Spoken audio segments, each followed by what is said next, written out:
اللهم صل وسلم على نبينا محمد رب اشرح لي صدري ويسر لي أمري واحلل عقدة من لساني يفقهوا قولي. ربنا زدنا علما نافعا رب يسر ولا تعسر وتمم بالخير اللهم وفقنا لما تحب وترضى آمين يا رب العالمين. أعوذ بالله من الشيطان الرجيم. تلك یہ امتن ایک امت تھی، قد تحقیق خلط وہ گزر گئی، لہا اس کے لیے ہے، ما جو کسبت انہوں نے کمایا، ولکم اور تمہارے لیے ہے، ما جو کسب تم کمایا تم نے، ولا اور نہیں، تسألون تم سوال کیے جاؤ گے، اما اس کے بارے میں جو کانو تھے وہ یعملون وہ عمل کرتے۔ کسبت کا مطلب یہ کسبت جو ہے یہ کسبت یا کسبتم دونوں کا سین اور با سے نکلا ہے، کاف سین اور با سے، اور اس کا مطلب ہوتا ہے کمانا یا کچھ کر کے جو ہے آپ کو جب روزی حاصل ہوتی ہے یا کچھ کوئی ایکٹ کر کے جو ہے جس میں کوئی ایکشن انوالو ہو، ٹھیک ہے۔ تو یہاں بیسیکلی اس نے کمایا کہ جو بھی انسان جو ہیں کماتے ہیں کچھ عمل کر کے کچھ ایکشن کر کے، تو اس کا بیسیکلی یہاں پر ایکسپلین کیا گیا ہے۔ تلکا امتن قد خلت، اگر اتنے پورشن کو آپ دیکھیں تو اس میں بیسیکلی کس کا ذکر ہے؟ کس کے کمانے کا، مطلب اس میں پہلے یہ دیکھیں اس سے مراد انبیاء علیہ السلام کی جماعت اور ان کی اولاد کی جماعت ہے۔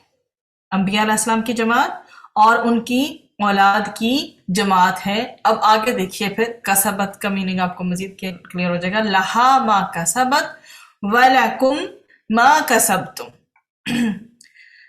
جو کچھ اس نے کمایا وہ اس کے لیے ہے اور جو کچھ تم نے کمایا وہ تمہارے لیے ہے۔ تو اللہ تعالیٰ نے یہاں پر بتایا کہ ہر آدمی کو جو کچھ ملے گا اپنے ذاتی عمل کی بنیاد پر ملے گا، کسی دوسرے کے عمل کی بنیاد پر نہیں۔ یہ پہلا پوائنٹ ہے اس آیت میں نوٹ کرنے والا۔ میں کوشش کروں گی اس کو پوائنٹ وائز ایکسپلین کروں تاکہ آپ کے ذہن میں بیٹھ جائے۔ تو یہاں پر کیا تذکرہ کیا گیا ہے کہ ہر آدمی کو جو کچھ ملے گا اپنے ذاتی عمل کی بنیاد پر ملے گا، کسی دوسرے کے عمل کی بنیاد پر نہیں۔ نمبر 2، یہ بات اس لیے کہی گئی ہے کہ سب جان لیں کہ دین حق ہے اور حق کے معاملے میں وراثت نہیں ہے۔ اگر سمجھ لینا تو ورثہ سمجھ لیا ہے، وراثت تو ایسی چیز نہیں ہے۔ بزرگوں کی نیکیوں کا جو ثواب ہے، ریوارڈ ہے، اجر ہے، وہ بعد والی نسلوں کو نہیں ملتا۔ جیسے کہ یہاں پر کس چیز کو واضح کیا گیا ہے؟ یہودیوں کی غلط فہمی کو بیسیکلی یہاں ایڈریس کیا گیا ہے کہ جیسے یہودی غلط فہمی میں مبتلا تھے کہ ثواب منتقل ہوتا ہے، تو آپ غلط فہمی میں مبتلا نہ ہوں۔ تو عیسائیوں نے یہ سمجھا تھا کہ پچھلی نسلوں کے گناہ اگلی نسلوں تک منتقل ہوتے ہیں، جبکہ یہ بات درست نہیں۔ گناہ جو ہے وراثت میں نہیں ملتے جیسے نیکیاں وراثت میں نہیں ملتی۔ کہ یہودی جس غلط فہمی میں مبتلا تھے اس کو ایڈریس کیا گیا ہے کہ ثواب منتقل نہیں ہوتا، ٹھیک ہے۔ وہ سمجھتے تھے، ان کی یہ مس انڈرسٹینڈنگ تھی یہودیوں کی، ثواب منتقل ہوتا ہے۔ تو یہ واضح کیا گیا کہ اس غلط فہمی میں مبتلا نہ ہوں، ٹھیک ہے۔ جیسے بزرگوں کی نیکیوں کا ثواب بعد والی نسلوں کو نہیں ملتا، ٹھیک ہے، تو اسی طرح سے جو ثواب ہے وہ بھی منتقل نہیں ہوتا۔ اب نمبر 3، یہ جو پوائنٹ ہم نے اب تک دیکھا ہے میں دوبارہ سے ایکسپلین کرتی ہوں کہ اللہ تعالیٰ کے ہاں جو کچھ ملے گا اپنے ذاتی عمل کی بنیاد پر ملنا ہے، ٹھیک ہے، کسی دوسرے کے عمل کی بنیاد پر نہیں۔ اور یہ بھی جان لیں کہ دین حق ہے اور حق کے معاملے میں کوئی وراثت نہیں ہے۔ پھر بزرگوں کی نیکیوں کا ثواب بعد والی نسلوں کو نہیں ملتا، کیونکہ یہودی جو ہے وہ اس چیز میں مبتلا تھے کہ ثواب منتقل ہوتا ہے، تو آپ غلط فہمی میں مبتلا نہ ہو۔ اب اگلی جو بات ہے نا وہ عیسائیوں والا پوائنٹ آف ویو ہے، جو اب بات میں کروں گی وہ عیسائیوں والا پوائنٹ آف ویو ہے کہ عیسائیوں نے یہ سمجھا تھا کہ پچھلی نسلوں کے گناہ اگلی نسلوں تک منتقل ہوتے ہیں، جبکہ یہ بات درست نہیں ہے۔ تو گناہ وراثت میں نہیں ملتے جیسے نیکیاں وراثت میں نہیں ملتی۔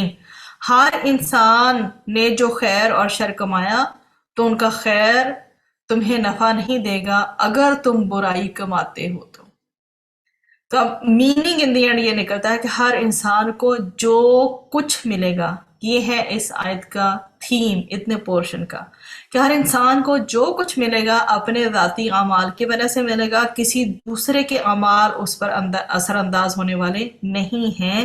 ہر شخص کا عمل اس کا اپنا عمل ہے، اس پر اللہ تعالیٰ اسے جزا دے گا۔